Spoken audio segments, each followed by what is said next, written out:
আধুনিক কৃষি উদ্যোক্তা থেকে সবাইকে স্বাগতম ও সালাম। আসসালামু আলাইকুম। চলে আসলাম আমার শশার প্রজেক্টে। আজকে দেখাবো যে আমার শশার প্রজেক্টে কী পরিমাণ ফল সেট হয়েছে।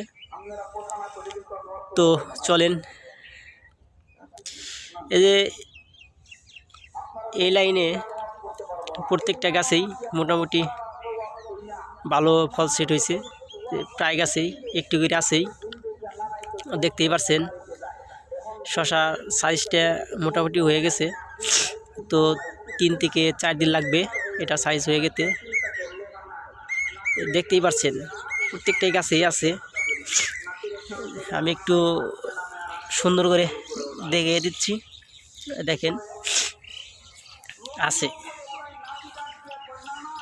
আসলে এই সাইডে একটা গাছ দেখাই, গাছটা কিন্তু অনেক সুন্দর এখন, কারণ কয়েকবার ওষুধ স্প্রে করার পরে বলছিলাম যে গাছে যে নোনা ধরছিল সে ওষুধ আমি 2বার স্প্রে করছি 3 দিন পর পর। তাতে গাছ আলহামদুলিল্লাহ একটু পরিবর্তন হয়েছে। দেখতে পাচ্ছেন শশা কিন্তু প্রত্যেকটা গাছে আছে। কিন্তু জানিনি যে অনেক বীজ নষ্ট হওয়ার কারণে এই যে পাতলা দেখা যায় জাংলা, কিন্তু গাছ আলহামদুলিল্লাহ গাছ কিন্তু পরিবর্তন আছে। এই যে দেখেন এই সাইডে নতুন করে বীজ রোপণ করা হয়েছে। এই যে দেখেন একটি গাছ, কিন্তু শশা একটি করে আছেই। এরকম এই যে গাছ যে দেখাচ্ছি, আলহামদুলিল্লাহ ফল কিন্তু ভরপুর।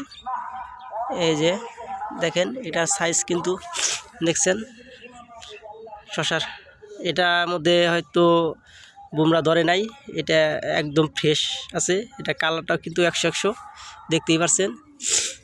এরকম যে ও লাইনেও কিছু গাছ আছে যে প্রত্যেকটা গাছেই ফল আছেই। আমি আরও কিছু গাছ দেখাচ্ছি।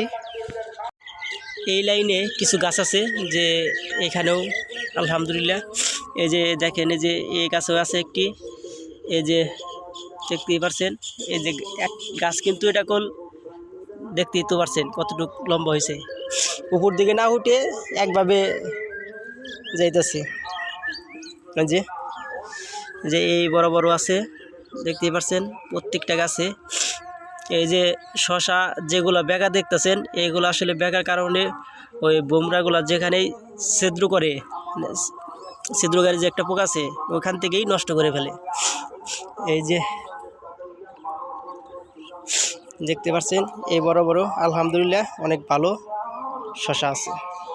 তো ধন্যবাদ সবাইকে।